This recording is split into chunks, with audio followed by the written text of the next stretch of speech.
நாமளும் இந்த செடி வாங்கி ஒரு 2 வாரம் இருக்குன்னு நினைக்கிறேங்க. இதுலேயே 2, 3 பூ பூத்து கூட அதே கொட்டிருச்சு.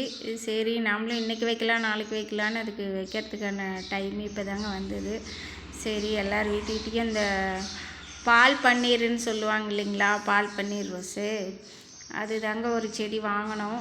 நர்சரியிலலாம் வாங்கலைங்க, இங்கேயே ஒருத்திங்க ஆட்டோவில் கொண்டு வந்தாங்க, அதில் தான் வாங்கினோம். அவங்கக்கிட்ட கொஞ்சம் செடியுமே நல்லா நிறையா இருந்ததுங்க, கொஞ்சம் நல்லா செடியெல்லாம் ஆரோக்கியமாகவே இருந்ததுங்களா.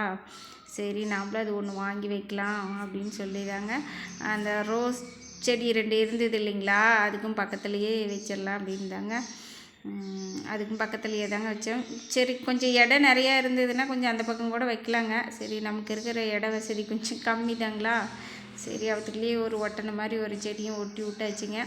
இந்த பால் பன்னீர் பார்த்தோம்னா நமக்கு மெடிசனுக்கு நிறைய இதுக்கு பயன்படுங்க. அதனால் அந்த செடி இல்லை அப்படின்னு சொன்னதுனால சரி நாமளும் ஒன்று வாங்கி வச்சாச்சுங்க.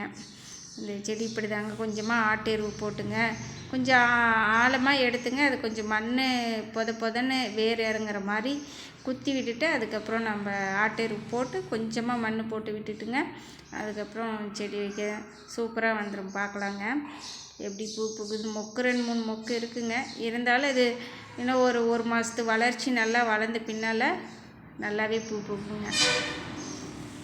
அடுத்தது இது என்னென்னா செவ்வாழைக்கட்டை தாங்க, நம்ம வீட்டிகிட்டே இருந்தது தாங்க, பின்னாலெல்லாம் இருக்குதுங்க. இருக்கிறதே நம்ம வீட்டிகிட்டெல்லாம் செவ்வாழைக்கட்டை தாங்க அதிகமாக இருக்கும். அதை தாங்க ஒன்று எடுத்துகிட்டு வந்து இந்த பக்கம் வைக்கலாம் அப்படின்னு சொல்லி, ஏன்னா இனிமேல் வெய்ய காலம் வருது இல்லைங்களா, நம்ம வீட்டிகிட்ட 2, 3 செல்ல பிராணிகள் இருக்காங்க இல்லைங்களா, கோழிகள், சரி அவங்களுக்கெல்லாம் கொஞ்சம் நிழல் வேணும் அப்படிங்கிறதுக்காக அது ஒரு 2 கட்டை பிடுங்கணுங்க, ஒரு கட்டை வைக்கல, சரி ஒரு கட்டை தான் வைக்கலாம் அப்படின்னு சொல்லி, சரி அத்தை வந்திருந்தாங்களா, சரி அதை வச்சு விட்றலாம் அப்படின்னு சொல்லி அந்த பக்கம் கொஞ்சம் பறித்து, இந்த இடம் எந்நேரம் தண்ணி இருந்துக்கிட்டே இருக்குங்க. நம்ம மோட்ரு போட்டுவிட்டு இந்த துணி அலசுறது இதெல்லாம் இந்த பக்கம் தாங்க, இந்த இடத்த தான் வரும் தண்ணி.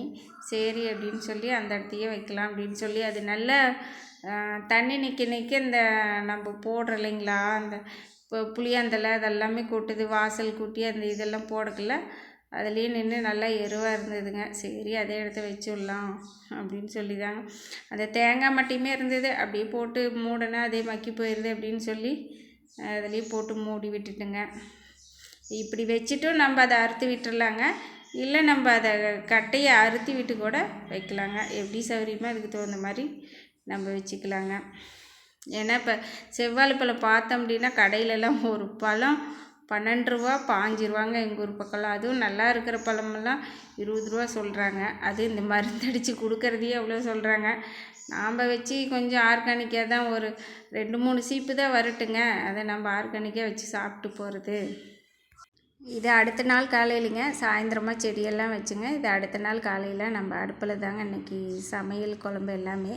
நம்ம இப்படி கோவக்காய் தாங்க வைக்கலாம் அப்படின்னு சொல்லி, கோவக்காய் பாருங்கள் நம்ம ஒரு 2, 3 காய் சேர்த்தி வச்சு அப்படியே அரிஞ்சோம் அப்படின்னா சீக்கிரமாக டக்குன்னு அரிஞ்சிடலாங்க. ஏன்னா ஒவ்வொருத்தரும் கோவக்காய் அரியிறதே ரொம்ப லேட் ஆகுது அப்படிங்கிறாங்க. இந்த மாதிரி ஒரு 2, 3 இது தெரியாதவங்களுக்குங்க சேர்த்தி அரிஞ்சோம் அப்படின்னா சீக்கிரம் வேலை முடிஞ்சிடுங்க. நம்ம அரியிறதுமே எந்த சைஸு இல்லையா, ரொம்ப லேசாக வேணுனாலும் அரிஞ்சிக்கலாங்க, நம்ம இது பண்ணி அரியிறது தாங்க. நம்ம என்ன தான் கேஸில் செஞ்சு சாப்பிட்டோமாலுமே, ஆனால் கொஞ்சம் நம்ம அடுப்பில் செஞ்சு அதுவும் அந்த குழம்பு சாப்பாடெல்லாம் நம்ம வடிக்கல ஒரு மனம் வரும் பாருங்க, அதோட டேஸ்ட்டு எதுவும் இருக்காதுங்க, சூப்பராக இருக்குங்க. அதுவும் இந்த புளிக்குழம்பு கோவக்காய் குழம்பு புளியெல்லாம் ஊற்றி அதில் வச்சிட்டோம் அப்படின்னா மண் சட்டியில் வைக்கல அது ஒரு டேஸ்ட்டே தனியான டேஸ்ட்டுங்க. ஆனால் இந்த விறகு அடுப்பில் எரிக்கிறதுனாலையா என்னன்னு தெரிலிங்க, அது ஒரு தனி டேஸ்ட்டாக இருக்குங்க.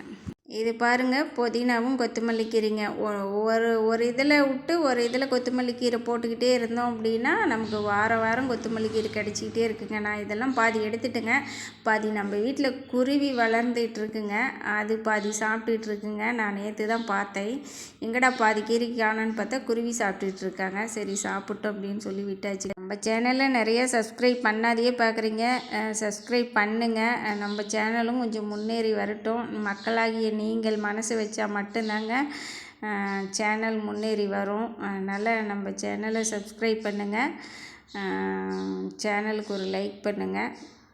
இன்னொரு வீடியோவில் பார்க்கலாங்க.